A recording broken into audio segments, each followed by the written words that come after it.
Greetings, surfers of the interweb. I'm Parax11, reviewer of the good, the bad, and the underrated. Well, for my first review of a live-action film, it may as well be one from my favourite comic company. Pennyman, you do realise you're reviewing Suicide Squad? Well, yeah, Jamie, but I may as well be optimistic for this one. Have you gone mad? Optimism is as alien to you as basic human decency is to a sheep pie. Yeah, but after surviving this film, a wave of optimism just flowed through me. Whether my sanity survived the film remains to be grapefruit. Scene. Book me in a therapist appointment just in case. Even after how crappy Batman v Superman turned out, the seemingly lighter tone and cast filled with great actors playing some of my favourite villains got me kind of excited, and some of the trailers looked pretty cool, even if the tone between them was inconsistent. Of course, then the nagging voice in the back of my head started wondering how different this could turn out only a few months after BVS, and that voice only grew louder and louder, as the reports of executive meddling, behind-the-scenes difficulty, the script being written in 8 weeks, and 2 edits of the film being produced and coupled together came through, as well as the director being an example of maturity to all filmmakers. Marvel! Charming. So when the negative reviews came up, I remember the last time I didn't listen to the critics, yet ended up agreeing with them, so didn't watch it in a cinema. Oh, and to the mindless zombified fans who wanted everyone to jump from Rotten Tomatoes bandwagon mentality to join their even more closed-minded and stupid bandwagon mentality. And I thought my jokes were bad. But this film won an Oscar, so I guess it has that over the Marvel films, albeit an Oscar in a category that says nothing about the actual quality of the film. So why was this attempt to revive the DCEU as suicidal as the title suggests? Well, wonder no longer as we take a look at Suicide Squad. This film starts with Will Smith working out. I guess it's compulsory for everyone to be buff in these films. Not that I'm complaining. Only my friends call me Floyd. You ain't got no friends, Floyd. Oi, I resemble that insult. Hello, Harley. The character establishments for Deadshot and Harley Quinn are pretty strong. Even the mix of pop songs gives a good vibe for each character. Shame the neon for Harley looks like a first-year film student put a Photoshop filter on it, but they're decent enough. Although the people thinking Superman will stay dead clearly don't know what universe they're in. Viola Davis as Amanda Waller, knowing she can't lose any credibility in this thanks to fences, puts together a plan to bring criminals together, with only the other guys noticing her plan is kind of insane. I know Superman's dead, but they still have Batmurderer and Flash. Heck, they show them in the film. Amanda could just go up to Bruce Wayne, like she does in the end credits, and ask for help, seeing as how he knows about several metahumans without criminal records from that stupid friggin' email. Floyd Lawton, aka Deadshot. I'm watching a big budget film, right? Because that text looks like a fan film. Deadshot is assassinating some guy in a flashback. Now this is a story all about how my life got flipped, turned upside down. Oh, that's not the rules. No money, no honey. Whoa, here's your boy right now. Stop being cute and do your job. Oh, they're taking him out of the car now. There was an accounting error. We said it. Now double it for being a kid. Oh my god. A DC film character with a sense of humour. What new spore of madness is this? He shoots the guy in, honestly, a pretty awesome way. To get back to... It's okay. I can take care of her. I know how to make pancakes now. Not very good child actor, but she's just a kid, so I'll give her a pass. I won't be too kind to several of her castmates later. They walk down an alleyway, because that never goes wrong for superhero parents, but run into the Punisher in his Batman Halloween costume. Daddy, please. Zoe, move! Please, Daddy, don't do it. Damn it, I can't shoot you. You don't have the acting ability to die, and Affleck's one of the few things keeping this crappy franchise alive. Where'd you put him? Let's just say I put him in a hole and threw away the hole. That doesn't make sense. We cut to Harley Quinn's poorly filtered backstory with more text, because actually establishing her character would take effort, as we flash back to her origin where she breaks out the Joker from Arkham. There is something you could do for me, Doctor. Anything, yeah. I need a machine gun. Sorry, I said the Joker. Can we get this albino Adam Sandler out of the shot? What do we have here? I said get him off. Where's the Joker? P-Man, that is the Joker. What? Oh no. Oh yes. So, he's not as good as Heath Ledger? No, Mark Hamill? unfortunately not. Jack Nicholson? Nope, John DiMaggio? afraid not. Troy Baker? No, Zach Galifianakis? yet. Caesar Romero? Ditto. Brent Spiner? Not even as good as him. Ah, bonobos! The editing then gets high, I'm not gonna kill you. I'm just gonna hurt you. Really, really bad. Badly! Hurt you really, really badly. Grammar! but oh look! Harley has the classic costume for 5 seconds, so now people will say this is the greatest thing ever, even if her regular costume is crap and all the jokes she cracks are painful. Making you good money? Are you sweet talking me? That's right. Leto needed a tattoo to smile. While playing the friggin' Joker. We then get a half-decent chase, but the thing is, this highlights a major problem with Batman's mentality on killing in these films. You see, a few knobs I know have praised this Batman because apparently killing makes him a more effective crime fighter. Now, I don't need to get into the arguments that he'd lose all his friends and allies if he murdered, and the fact that he wanted to kill Superman in the last film because he kills. All I need to just do to destroy this version of Batman is ask one simple question. Why is the Joker still alive? Of all the criminals Batman should kill, shouldn't it be his most dangerous and murderous foe? And these aren't new versions of the characters. In this universe, they've been around for years, so why hasn't Batfleck just snapped his neck? Heck, this Joker killed Robin, yet this murderous Batman let Joker live? I'm sorry to dwell on this, but in supposedly making this Batman a more competent crime fighter, they've just made him hilariously ineffective. Plus, they completely wasted Harley Quinn's excellent backstory in a rushed flashback. Mad Love was one of the best Batman comics ever written, and got adapted into one of the best Batman animated series episodes. So it could have easily made a great story for Batman's solo movie, so wasting it here is just frustrating. But at least he's an equal opportunity crime fighter. The hammer of justice is unisex. Then we move on to the most fun character in this film, Jai Courtney as Captain Boomerang. Yeah, Jai Courtney actually being good in a role. Refreshing. No honor among thieves, eh? Huh, kind of unceremonious first appearance for the Flash, but wait a minute. Flash's lightning is usually orange, but Ezra Miller's Flash's lightning is blue. That means... Never forget, I am the fastest man alive. Oh dear. Any speedsters in the DCEU, you better watch your backs. Then after 30 seconds we move on to El Diablo, who shoots flames, and after 20 seconds we move on to Killer Croc, who's a crocodile man, and 10 seconds after that there's Enchantress. You're starting to see the problem here, right? Minus Harley and Deadshot, the character establishment here is unbelievably sloppy. Had they all been set up as main or even side villains in other films, this short recap would work quite well, but as they're all making their first appearance, it's lazy. And minus Boomerang, all the other members of the squad are really flat and dull, so you can't sympathise with or despise them. But cutting to June Moon, the worst archaeologist ever, she releases the Enchantress, an ancient evil belly-dancing witch. You want to put our national security in the hands of witches, gangbangers, and crocodiles. Don't forget about the Joker's girlfriend. Thank you! I know Rick Flag's there to keep them in check. Colonel Flag? You're kidding, right? But he doesn't do a very good job.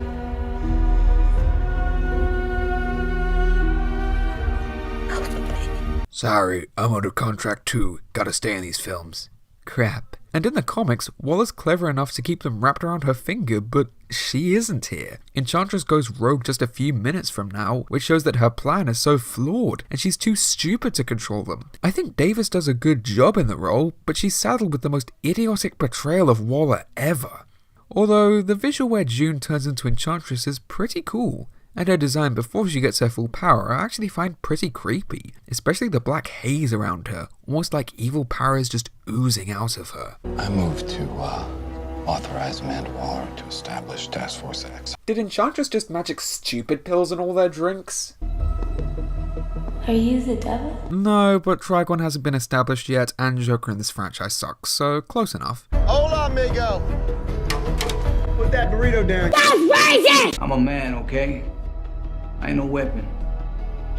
I'm gonna die in peace before I raise my fist again. That's actually a decent conflict for El Diablo wanting to be a good person and control himself while having such evil powers. Except we know he'll use them anyway, so this conflict in the grand scheme of things is pointless, and oh thank God Will Smith's back. To say he and Courtney are this movie's saving graces would be the understatement of the century, and this firing range scene might just be the best in the film. Remember when I brought you that cookie? That was a real cookie. Y'all jokers must be crazy. Well, madness. Madness, they call it madness.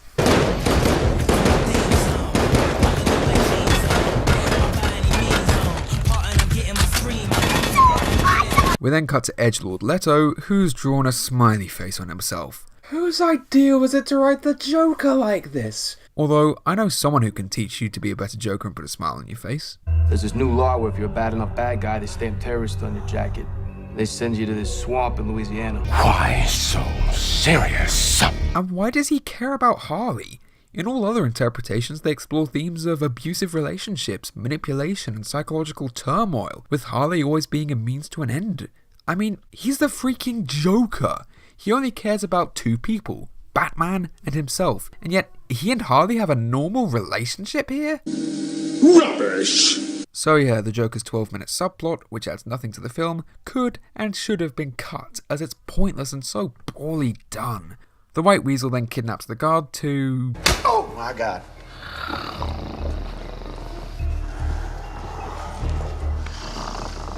What the f*** am I watching? Joker just purred like a cat while copping a feel and... What? I didn't expect him to be Ledger or Hamill, but come on, you're playing the greatest comic book villain ever, and this guy has all the threat of a depressed squirrel monkey. Enchantress then goes rogue, shock of all shocks, and frees another demon to...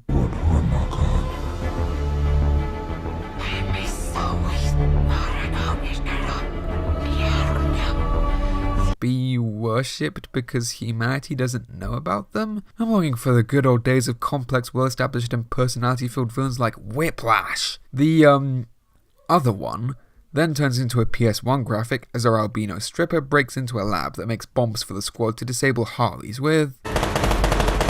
Panda? Why is there? What the hell is that? Everyone's got a gimmick now. The poorly rendered mummy reject attacks Midway City, and Waller requires Enchantress to stop it, with them forgetting that they're tied together. You are made of stupid. As she powers up to her...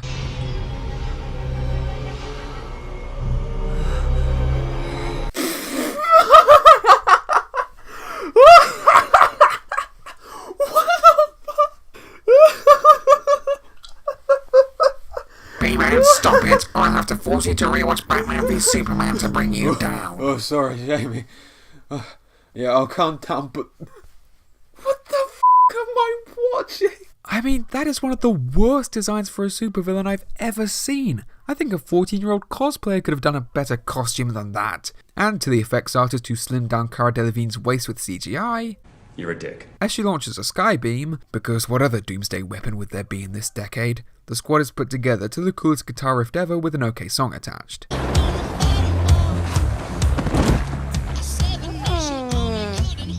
Hi, boys. What was that? I should kill everyone and escape? Sorry. The voices. That's not funny. That's not... I'm kidding. Jeez. That's not what they really said.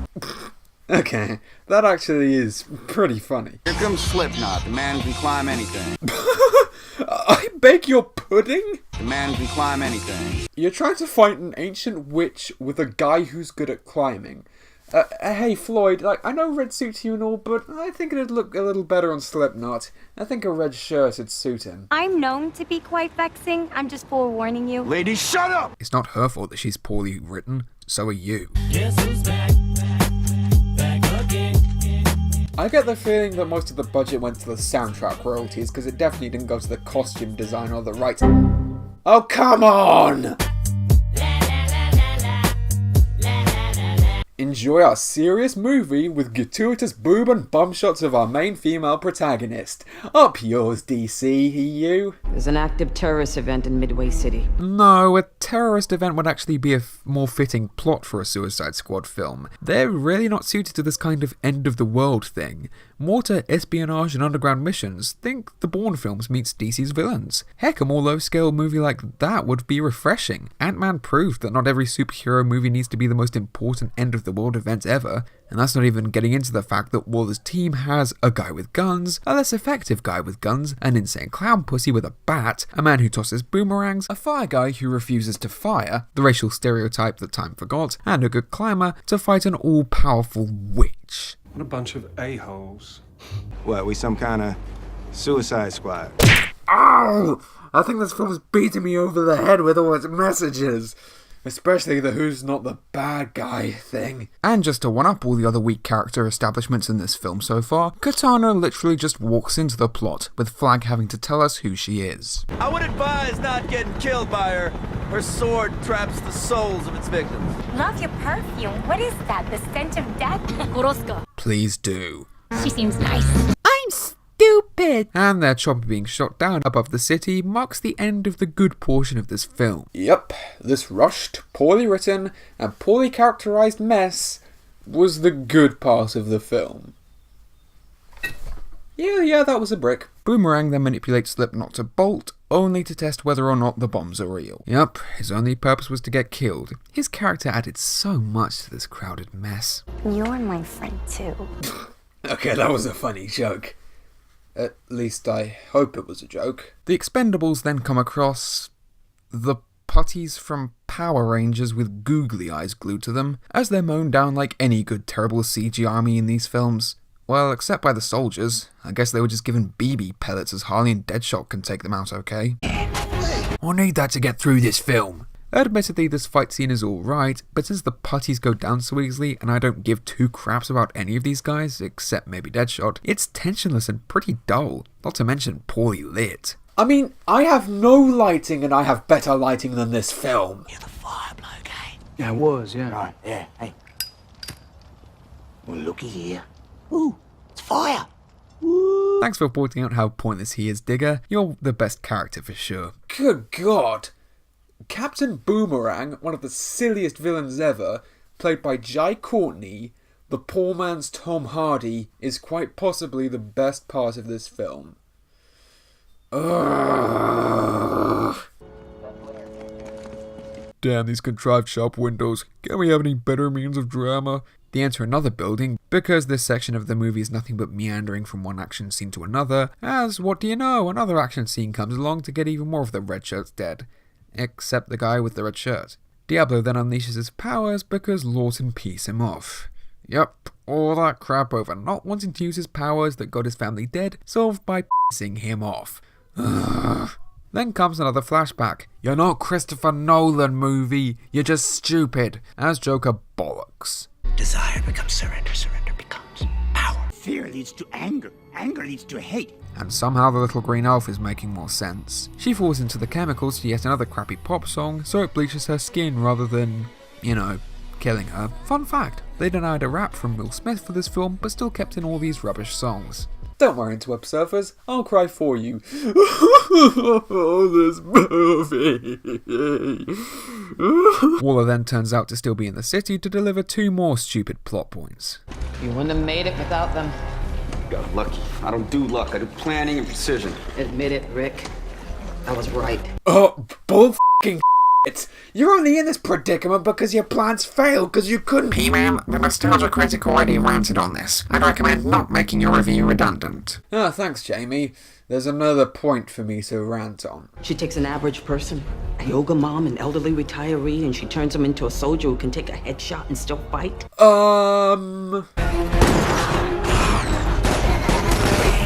No. In fact, I think regular soldiers are more durable since they can survive a hit from a baseball bat.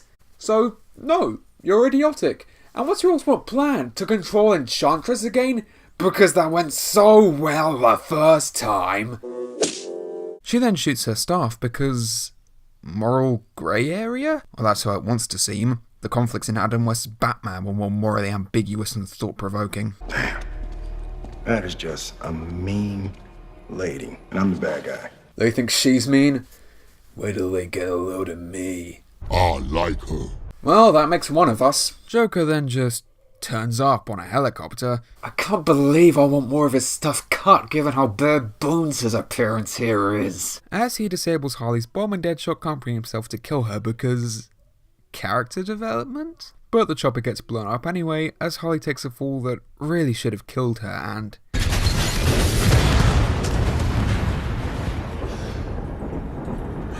oh, all film. If Joker can survive falling into chimneys, shark attacks, and a nuclear blast, a helicopter crash will be no problem. And somehow the animated shows from the 90s make more sense than this film. So Joker turned up just to get Harley, only for her to end up back with the squad, making the scene entirely pointless. Waller's then captured, and the Enchantress gets her heart, empowering her more, as the squad talk out in the rain. This film's pacing flows about as well as a boulder. When does this end, Flag? Very soon, hopefully. Flag then tells us what we already know, that the Enchantress betrayed them. What's the point of this scene? What's the point of this film? So now you know. And knowing makes it even more infuriating. They then decide to hang out in a bar. Lord knows that's where I want to be right now. This scene of them all spilling their hearts out would be heartfelt, but considering we know bugger all about these characters, no, cutouts. This just comes off as a desperate way to give an illusion of depth, but failing. Although, granted, Diablo's backstory is kind of tragic and made me almost feel something for the guy. Keyword being almost. I'm beautiful. Yeah, you are. Okay, that was kind of cute. You're free to go.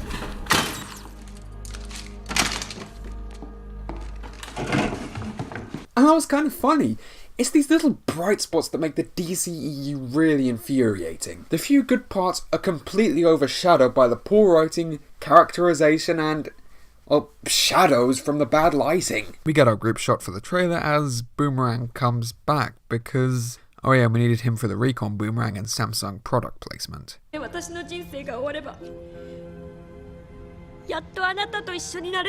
who killed her husband used that sword. His soul's trapped inside of it. That's all the character we gave her. We could have done more, but we needed to fit in a bajillion more characters and sell more action figures. They find Enchantress using the terrifying magic of... wacky waving inflatable arm flailing tube man! Wacky waving inflatable arm flailing tube man! To give them all a vision of their ideal lives.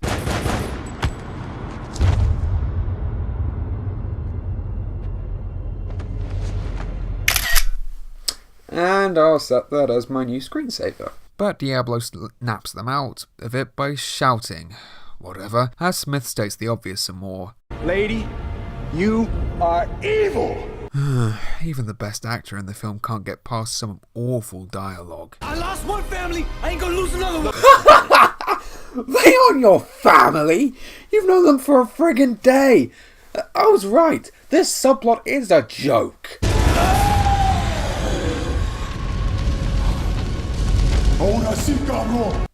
What the fuck am I watching? So Diablo becomes a flaming palm tree. Consider the coconut, consider its tree. As Croc detonates a bomb to beat Enchantress and her henchbro, but the explosion and Tree Guy sacrifice don't kill the villain. Why? Because this film is a big fat Guardians of the Galaxy ripoff! But at least she turns back to her scarier design. She starts blowing up more crap than Michael Bay and beats down the squad, even though she could take their weapons at the start. Hey, she's trying to take over the world. Of course! Harley then attempts to join her, but... there's just one teeny problem. You messed with my friends. Oh, but Harley, thanks to the poor writing of this film... You don't have any friends. Nobody likes you. She cuts out her heart, and they prepare to kill the evil witch in... Promise slow-mo.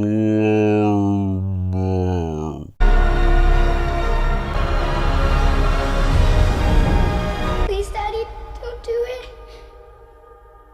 The only way for us to be together is if you don't pull the trigger. What the f***? Oh, just end this!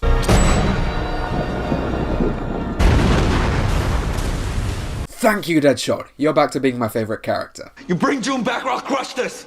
Go ahead. You don't have the balls. Okay, that little line almost makes this crappy villain worth it.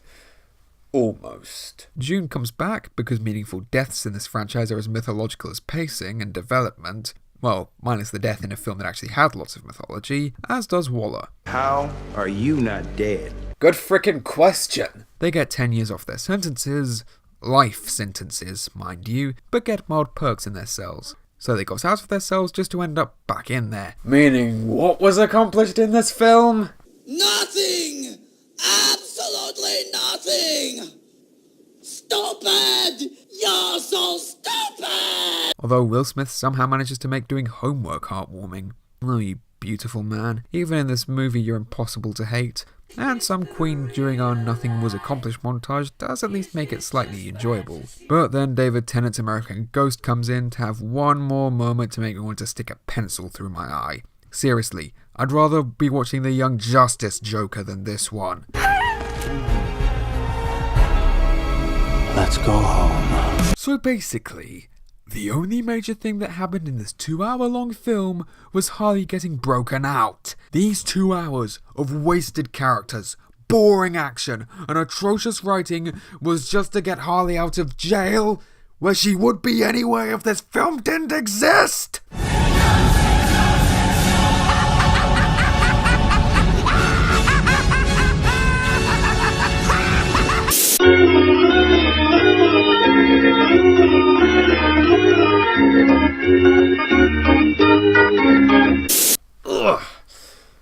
Thanks, Jamie. Jasmine tea mixed with horse tranquilizer is very relaxing. My pleasure, P-Man. So that was Suicide Squad. What the f*** did I just watch? The story and pacing are choppy, the effects are passable at best and birdemic levels of awful at worst, the character design is cheap, the lighting and direction are amateurish, all the emotional moments fall flat, the main villain is a bore, the government characters are idiots, so actually accurate to real life, and the squad are completely underdeveloped and flat. Minus Deadshot, Harley, and maybe Boomerang, all of the characters are completely forgettable, with the film's attempts to establish them all coming off as incredibly rushed and manipulative. This isn't the kind of film you do only 3 films into a cinematic universe. It really should have come later with all these villains having been set up in their own films. Not even as main villains, just as side characters, henchmen, or ways to open up the hero's films. And heck, even then, Deadshot's the only one who even comes close to being fleshed out, as Boomerang barely gets any screen time, and Harley, despite Margot Robbie's good performance, is so painfully written, with all her jokes being so cringeworthy, and her backstory being crippled by the film's lack of focus, and having to be paired with the worst version of the Joker since when he wants to make Batman have a boner. I know Guardians of the Galaxy, which this film is a poor man's version of, had all new characters to set up, but Peter Quill's backstory was well established, and the other Guardians got good introductions, with their pasts being revealed through subtle pieces of dialogue or meaningful emotional scenes, rather than exposition dumps, rushed flashbacks, or just walking into the plot.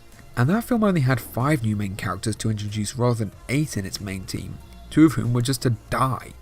I know I might sound insane for this, but I think this film should have stuck with the darker tone the first trailer showed, as the dramatic moments focused on Deadshot and Diablo are the best parts of the film, while the comedy feels ungodly forced, making the film a tonal mess. On top of that, the poor pacing, laughable characterization, bland direction, and editing that I could probably do better on freaking iMovie makes this one of the most poorly made big budget films I've ever had the displeasure of seeing. But at least it's not Batman v Superman. I know that's like comparing a punch in the gut to a kick in the balls, but if I had a gun to my head and had to pick between these 2 poorly lit and crowded messes, it'd be the one that at least made me laugh from how freaking ridiculous it was, as opposed to boring me to tears, while turning 2 of my favourite superheroes into personality deficient psycho killers. And hey, I actually almost liked 3 characters in this film, as opposed to BVS where I couldn't like any of them, as they were too mopey, non-entities, or whatever the f*** Sheldon Luther was.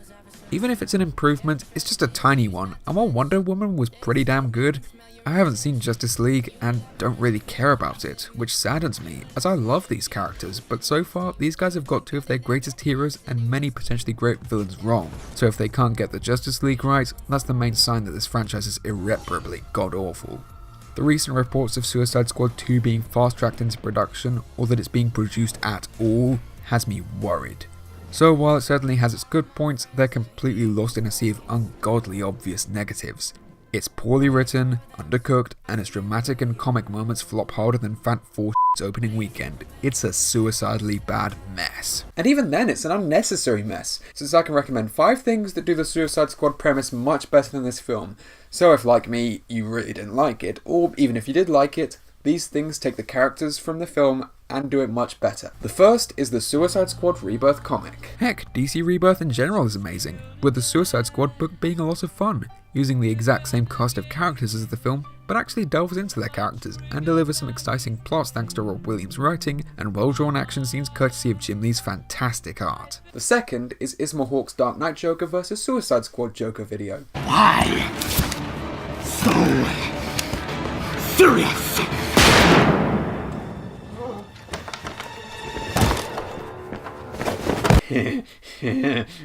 Third and fourth are the Justice League Unlimited episode Task Force X and the Arrow episode Suicide Squad. With both being tightly written, more mature than the film, yes, a cartoon from the 2000s and more mature than a big budget Hollywood dud, and actually had the courtesy to set up the squad members before those episodes. Heck, both even acted as smaller scale episodes in the context of their respective overall series, with the League's conflict with Cadmus and Oliver Queen's feud with Deathstroke, while still incorporating bits of their respective overarching stories, like this film should have done. And my fifth recommendation, which makes this entire film completely irrelevant, is...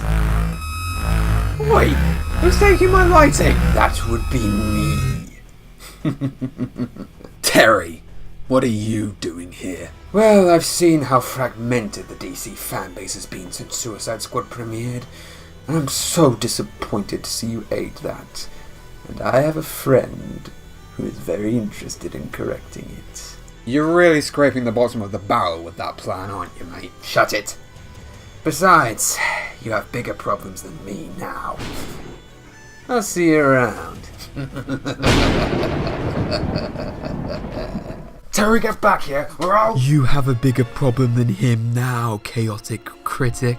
Suicide Squad? How are you alive? Through the power of my sheer crappiness. Now I will launch my cliché blue sky beam and all of DC's fanbase will worship our films again. Couldn't you just make good films? We've already brainwashed the more stupid portion of our fandom.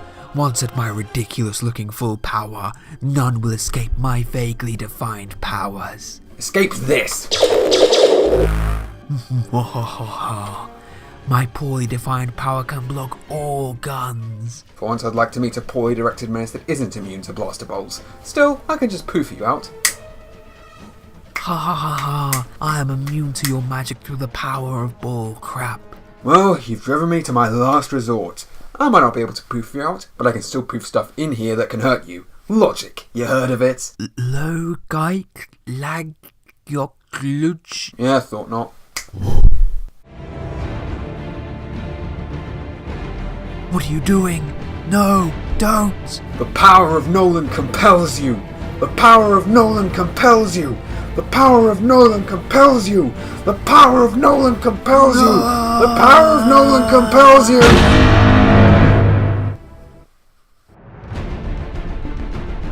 Ah, much better. I'm Parax11. Thank you for watching.